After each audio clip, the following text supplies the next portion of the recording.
تمام تعریف اللہ کے لیے ہے جس نے ہم پر سب سے محکم کتاب اور سب سے بہتر شریعت نازل فرمائی اور سب سے افضل رسول بھیجا۔ اس نے بزبان رسول صلی اللہ علیہ وسلم ہمارے لیے سب سے زیادہ منصفانہ احکام اور سب سے کامل آداب مقرر فرمائے۔ اللہ آپ پر درود و سلام اور برکت نازل کرے اور آپ کے آل و اصحاب پر جن کے دل سب سے زیادہ صاف اور جن کے نفس سب سے زیادہ پاکیزہ تھے، اور تابعین پر اور اچھے سے ان کی پیروی کرنے والوں پر قیامت کے دن تک جب زمین اپنے بوجھ نکال دے گی۔ اما بعد، لوگوں میں تمہیں اور خود کو اللہ تعالیٰ کے تقوی کی تلقین کرتا ہوں۔ اللہ تم پر رحم کرے۔ اللہ سے ڈرو، اپنے نفسوں اور ان کے حالات کا جائزہ لیتے رہا کرو، اپنے دلوں اور ان کے اعمال پر نظر رکھو، کیونکہ دلوں میں پوشیدہ چیزیں ہی اعضاء و جوارح کا اعمال و اقوال کی بنیاد ہے۔ مسلمانوں بندے کے لیے اس کی زندگی میں اطمینان کو اور موت کے بعد اس کی سعادت کو سب سے زیادہ مقدر کرنے والی چیزوں میں سے یہ ہے کہ بندہ ایک مذموم عادت اور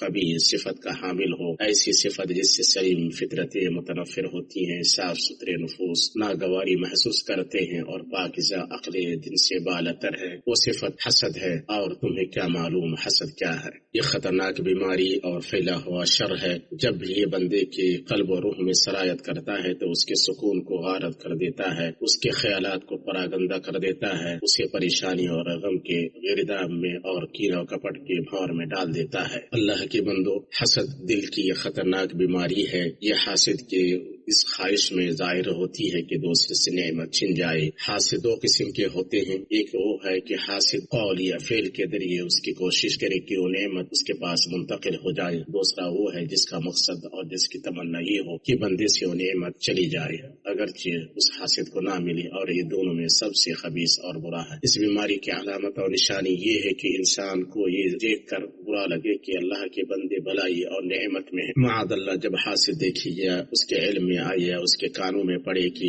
اللہ نے اپنے کسی بندے کو کوئی نعمت عطا فرمائی ہے، خواہ وہ سواری ہو یا مکان، یا اللہ نے اس کا رزق کشادہ کر دیا ہے، یا اسے علم عطا فرمایا ہے، یا کوئی منصب یا مرتبہ بخشا ہے، تو اس کا دل تنگ ہو جاتا ہے، اس کا نفس ناگواری محسوس کرتا ہے، اس کی روح بے چین ہو جاتی ہے، اس کا چہرہ بگڑ جاتا ہے، اور وہ یہ چاہنے لگتا ہے کہ کاش اللہ نے اسے نعمت نہ دی ہوتی اور کاش وہ جلدی ختم ہو جاتی۔ اس کا دل خود غرضی سے لبریز ہوتا ہے اور اس کے نتیجے میں اللہ کے فضل کا منکر ہوتا ہے اور خود پر اس کے اللہ کی نعمتوں کی ناشکری کرتا ہے، یہاں تک کہ اسے خود پر اللہ کی کوئی نعمت اور احسان دکھائی نہیں دیتا۔ حسد ہی آسمان میں اللہ کی سب سے پہلے نافرمانی اور زمین میں اس کی اولین معصیت کا سبب ہے۔ جب ابلیس نے ہمارے باپ آدم علیہ السلام سے حسد کیا کہ اللہ نے انہیں عزت و شرف اور فضیلت عطا فرمائی اور فرشتوں کو ان کے آگے سجدہ کرنے کا حکم دیا، تو اس نے انکار کیا، تکبر کیا اور کافروں میں سے ہو گیا، اور یہی سبب تھا اس پہلے جرم کا جسے دنیا نے جانا، جب قابل نے اپنے بھائی حابل سے حسد کیا اور اسے قتل کر کے خسارہ اٹھانے والوں میں سے ہو گیا۔ در حقیقت یہ کفار و مشرکین کی خصلت ہے، نہ کہ اہل توحید و ایمان کی۔ ارشاد ربانی، ان اہل کتاب کے اکثر لوگ باوجود حق واضح ہو جانے کے محض حسد و بغض کی بنا پر تمہیں بھی ایمان سے ہٹا دینا چاہتے ہیں، اور اللہ نے فرمایا یہ لوگوں سے حسد کرتے ہیں اس پر جو اللہ تعالیٰ نے اپنے فضل سے انہیں دیا ہے، پس ہم نے تو آل ابراہیم کو کتاب اور حکمت بھی دی ہے اور بڑی سلطنت بھی عطا فرمائی ہے۔ یہ پچھلی امتوں کی بیماری ہے جو اس امت میں سرایت کر گئی، جیسا کہ صادق مصدوق صلی اللہ علیہ وسلم نے خبر دی۔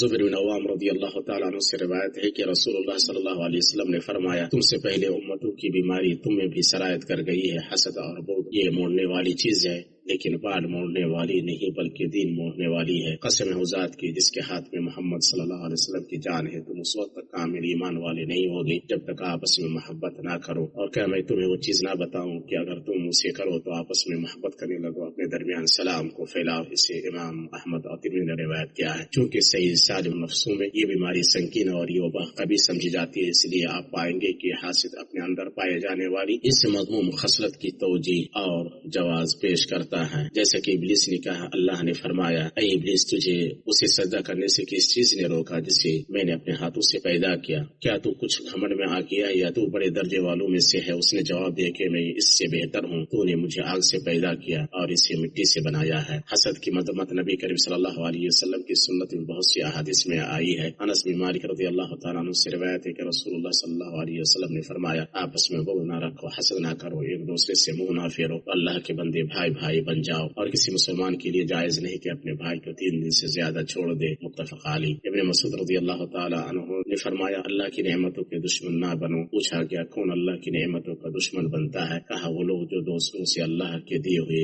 فضل و احسان پر حسد کرتے ہیں۔ اسی قرطبی نے ذکر کیا ہے بے شک اللہ نے انسان کی فطرت میں ڈال دیا ہے کہ وہ خود سے محبت کرتا ہے اور اپنی منفعت کا حریص ہوتا ہے، اور اسی چیز کو بندوں کو مکلف کرنے کا دار و مدار اور ان کے تزکیے کا میدان بنایا ہے۔ ارشاد باری تعالی ہے بے شک انسان بڑے اچھے دل والا بنایا گیا ہے، جب اسے مصیبت پہنچتی ہے تو ہڑبڑا اٹھتا ہے اور جب راحت ملتی ہے تو بخل کرنے لگتا ہے۔ اسی لیے بندہ تھوڑا ہی صحیح اس بیماری مبتلا ہو جاتا ہے۔ شیخ الاسلام ابن تیمیہ رحمہ اللہ نے کہا غرض یہ کہ حسد نفسیاتی بیماریوں میں سے ہے، یعنی جسمانی نہیں بلکہ روحانی۔ یہ ایک ایسا مرض ہے جو نفس پر غالب ہوتا ہے، اس لیے بہت ہی کم لوگ اس سے بچ پاتے ہیں۔ اسی لیے کہا جاتا ہے کوئی جسم حسد سے خالی نہیں، لیکن بددینت اسے ظاہر کرتا ہے اور شریف اسے چھپا لیتا ہے۔ اور حسن بصری رحمہ اللہ سے پوچھا گیا کیا مومن حسد کرتا ہے؟ انہوں نے کہا یوسف کے بھائیوں کو بھول گئے، اسے اپنے سینے میں چھپاؤ، کیونکہ جب تک وہ ہاتھ یا زبان پر ظاہر نہ ہو تمہیں نقصان نہیں دے گا۔ سب سے بڑی چیز جو مومن کو اس بیماری سے نجات دلانے میں مدد دیتی ہے وہ یہ ہے کہ وہ اچھی طرح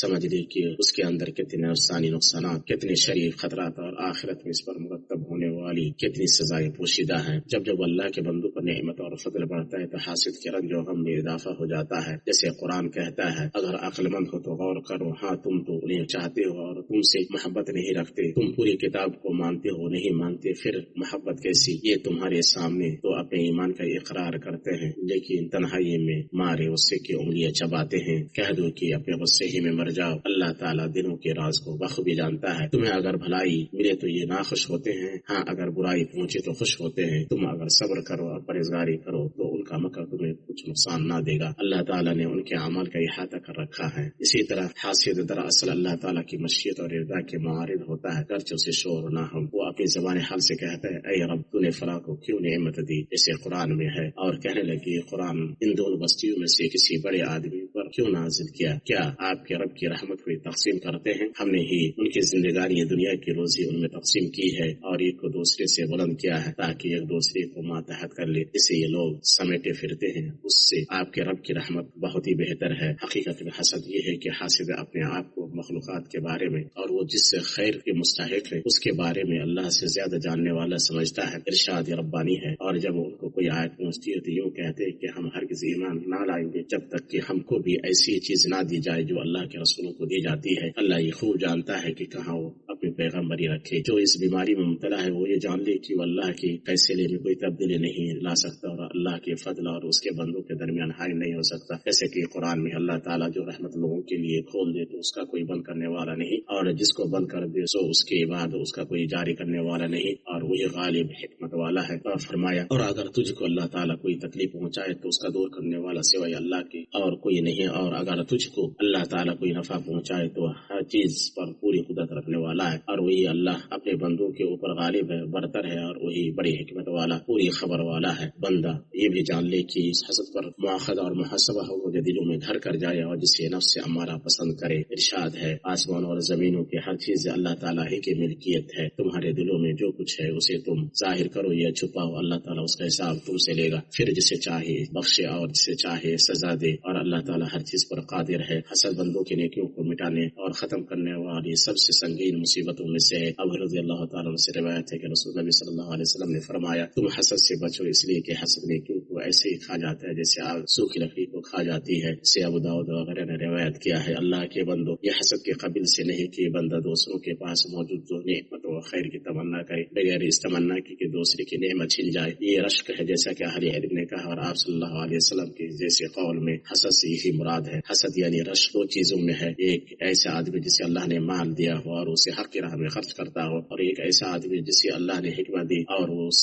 حکمت سے فیصلہ کرتا ہو، تعلیم دیتا ہو۔ اسے امام بخاری اور مسلم نے روایت کیا ہے۔ سنو اللہ کے بندو اللہ کا تقوی اختیار کرو، ہم میں سے ہر ایک اپنے نفس کے تزکیے کی کوشش کرے اور اسے اللہ کے بندوں کے لیے خیر کی محبت کا عادی بنائے اور اس مذموم اخلاق اور کبھی خصلت کو اپنانے سے بچے جو افراد خاندان اور سماجوں کے بیچ اکثر دشمنیوں، زیادہ تر جھگڑوں اور عام علیحدگیوں کے پیچھے ہوتی ہے۔ اللہ کا فرمان ہے آپ کہہ دیجئے کہ میں صبح کے رب کی پناہ میں آتا ہوں ہر اس چیز کے شر سے جو اس نے پیدا کی ہے، اور اندھیری رات کی تاریکی کے شر سے جب اس کا اندھیرا پھیل جائے اور گرہ